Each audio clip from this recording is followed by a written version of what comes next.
안녕하세요. 저는 올해 30대 초반의 남자입니다.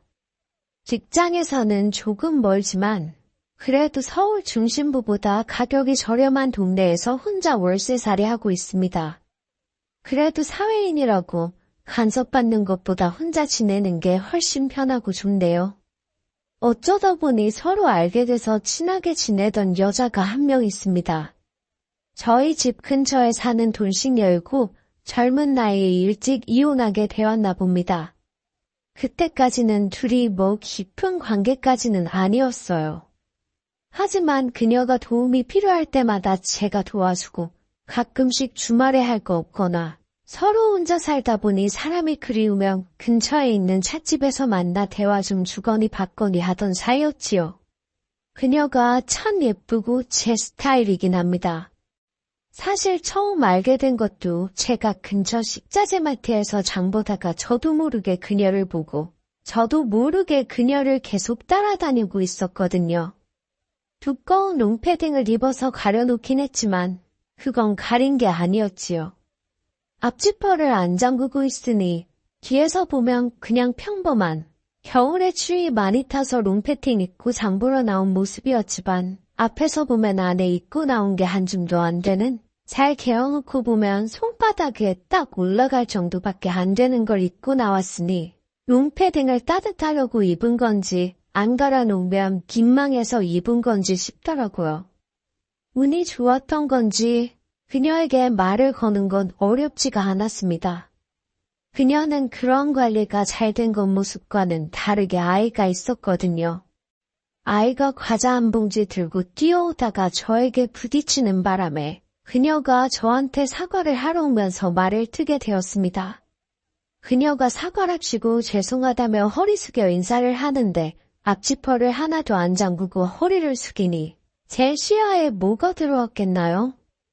사과를 받을 새도 없이 당황해서 몸이 굳어버리고 말았습니다. 제가 말을 잇지 못하니 그녀가 고개를 들어서 저를 바라보는데 그녀와 눈이 마주쳐버리고 말았습니다. 얼굴은 동안에다가 강아지상 얼굴을 하고 있어서 그 동안이 더욱 부각되는 스타일이었는데 눈만큼은 살쾡이 눈을 하고 있더라고요. 말로는 죄송하다고 하고 있지만 저는 그때 그녀와 마주친 그 눈빛이 아직도 기억에 납니다. 저는 괜찮다고 했는데 그녀가 쉽게 넘어가면 아이가 버릇이 나빠진다면서 아이가 다음부터는 공공장소에서 뛰어다니지 않도록 제대로 교육을 시키겠다고 하는 겁니다. 그리고는 집에 초대해서 식사도 한번 대접해주겠다고 하는 거예요. 그러면서 서로 연락처를 교환했습니다. 저는 그때 속으로 혹시다 싶었지요. 보통 아이가 부딪혔다고 해서 자기 연락처를 쉽게 주는 여자가 어디 있었겠습니까? 그녀도 혹시 우연을 가장해서 저와 연락처를 교환을 하기를 원했나 싶었어요. 얼마 뒤 그녀와 저녁 식사를 하게 되었습니다. 그녀의 집에 초대돼서 다녀왔는데 그때 그녀가 저와 같은 30대이고 이혼을 해서 돌싱이 되었다는 것도 알게 되었어요.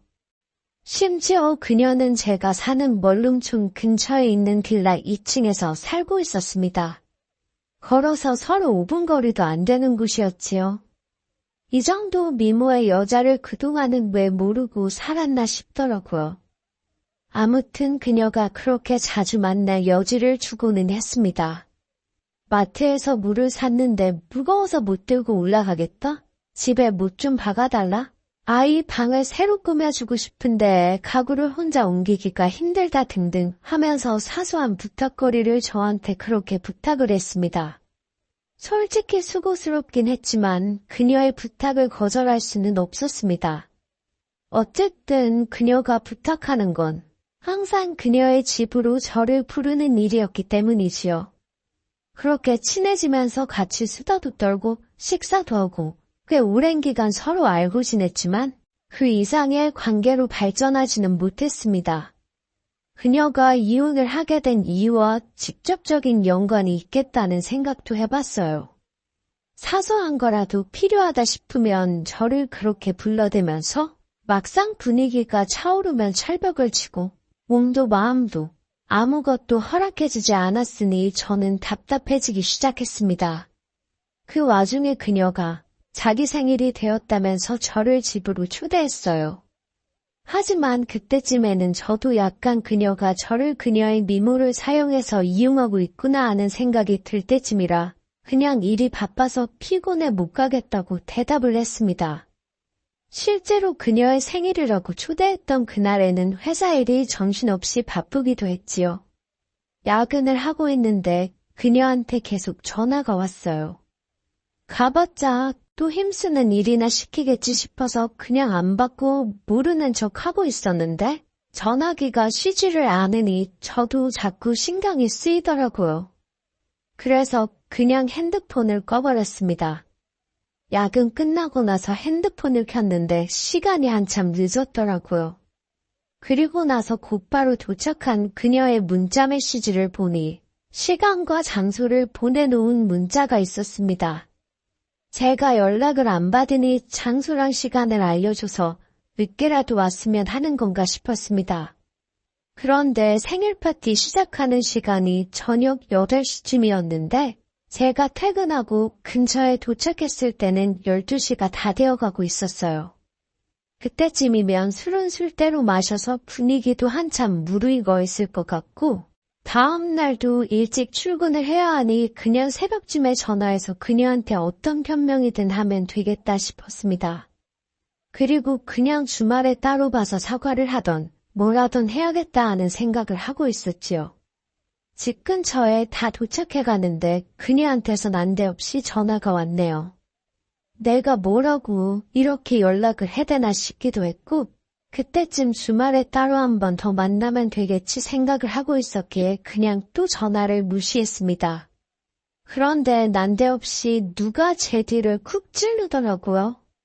뒤돌아보니 그녀가 제 뒤에 화가 난 표정으로 저를 쳐다보고 있는 겁니다.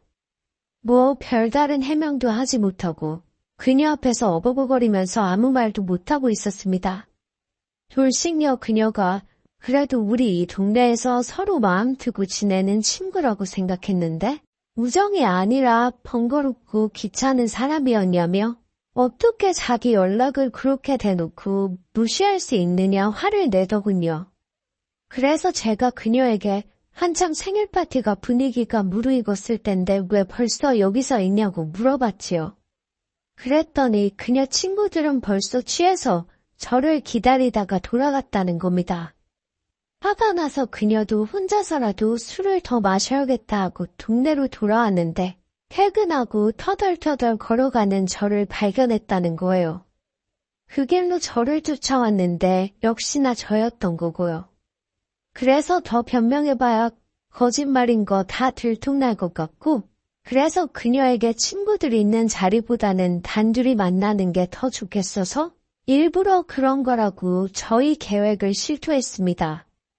예상외로 그녀는 제 설명을 듣더니 더 이상 화를 내지 않더라고요. 대충 정리가 된 건가 싶어서 어차피 5분 거리밖에 안 되니 그녀를 집에다 바래다 주고 나도 들어가서 쉬어야겠다고 생각했는데 그녀가 어딜 가냐며 제가 사는 건물 현관으로 들어가는 겁니다. 집에 안 가느냐 물었는데 집에 자기 어머니를 불러서 어머니가 애 봐주고 있다고. 오늘이 생일 당일인데 모기가 생겨서 저한테 생일 축하 노래라도 들어야겠다고 집으로 따라 들어오는 겁니다. 평소랑 다르게 적극적으로 나오는 모습에 이 여자가 오늘 왜 이러지? 싶더군요. 잠깐 집에 와서 지저분한 거 후다닥 정리하고 방으로 들어왔더니 내 침대 위에 그녀가 다리를 쭉 뻗고 앉아있는데 아까 전까지는 거짓말하다 들통나서 당황해가지고 몰랐는데 그녀가 생일이라고 엄청 꾸며입고 나왔더라고요. 원래도 짧은 옷을 즐겨 입기는 하는데 스타킹이며 얼굴에 평소보다 진한 화장이며 그리고 제가 처음 그녀에게 관심을 갖게 만든 그 볼륨하며 난데없이 평소에 친하게 지내긴 했지만 그녀 미모 때문에 제가 가까워지고 싶어 했다는 걸 다시 상기시켜주더라고. 다른 것도 아니고 내가 매일 등 붙이고 자는 침대 위에 있는 그녀를 보니 자꾸 의식이 돼서 그때부터는 저도 정신이 없고 머릿속에는 이게 그릴라이트인가? 오늘 해도 된다는 건가 하는 생각으로 정신이 다 없었습니다. 제가 사는 방이래봐야 진짜 코딱지만한 두 사람이 겨우 있을 정도의 공간밖에 되지 않아서 그녀를 마주보고 앉는다고 책상에 자리를 꺼내 앉았는데 오히려 방이 좁으니 그녀와 무릎이 맞닿게 돼서 앉게 되었습니다. 생각보다 서로가 가까이 있어서 그랬나. 저도 그녀도 서로 민망해서 의식이 되더라고요. 정신을 차리니까 그녀도 얼굴이 살짝 붉어져 있는 것이 이게 술 때문에 그런 건지 아니면 그녀도 저처럼 머릿속에 같은 생각을 하고 있는 건지 싶었습니다. 무슨 말을 꺼내야 할지 모르겠고 그녀가 신호를 주는 것 같기도 한데 그동안도 매번 집으로 불러서 비슷한 신호란 신호는 다 주고 정작 중요할 때 끊어버리던 그녀였기에 제가 괜히 먼저 나서기도 뭐했습니다. 그러다가 그녀한테 생일 축하 노래를 불러주기로 했었지 싶어서 냅다 노래를 불러버렸지요. 노래가 끝나니까 그녀 눈도 아까보다 좀 더 축축한 것 같고 얼굴도 더 빨개져 있는 건가 싶기도 해서 괜히 민망해졌습니다. 주머니에 라이터를 꺼내서 불을 켜주고 촛불이 없으니까 이거라도 불라고 내밀었어요. 그녀가 라이터불을 불어서 끄고 나서는 저한테 선물은 없냐고 하면서 저를 쳐다보더라고요. 무슨 용기에 그랬는지 저는 참을 수 없어서 냅다 그녀한테 다가가서 그녀의 입술을 훔쳤습니다. 그리고 이게 선물이라고 말을 했지요. 그랬더니 그녀가 이게 선물이냐면서 제 멱살을 잡더라고요. 그러더니 그녀가 이럴 거면 왜 내 생일 파티에 안 왔냐고 하면서 눈물을 펑펑 흘리기 시작하더라고요. 아까 전까지 촉촉해 있던 눈동자에는 사실 처음부터 눈물이 고여 있었던 겁니다. 눈물방울이 얼마나 굵은지 바닥까지 뚝뚝 떨어지는데 저는 사실 그때까지도 제가 선물을 안 준비한 게 그렇게 서운한가 아니면 그녀가 저한테 뽀뽀를 받은 것이 화가 난 나의 이해를 잘 못하고 있었습니다. 그녀가 이어서 말하기를 오늘 자기 생일이기도 했지만 자기 친구들한테 저를 소개시켜주고 싶었다고 하더라고요. 손재주도 없고 뭐 할 줄 아는 것도 없어서 그런데 이제 애딸린 상태에서 이혼까지 당했으니 너 어떡하냐면서 남자 없으면 할 줄 아는 거 아무것도 없는 거 아니냐고 하루도 못 버티고 사는 거 아니냐고 놀리던 친구들이었다는데 그 친구들 앞에 자기도 멀쩡하게 잘난 니들도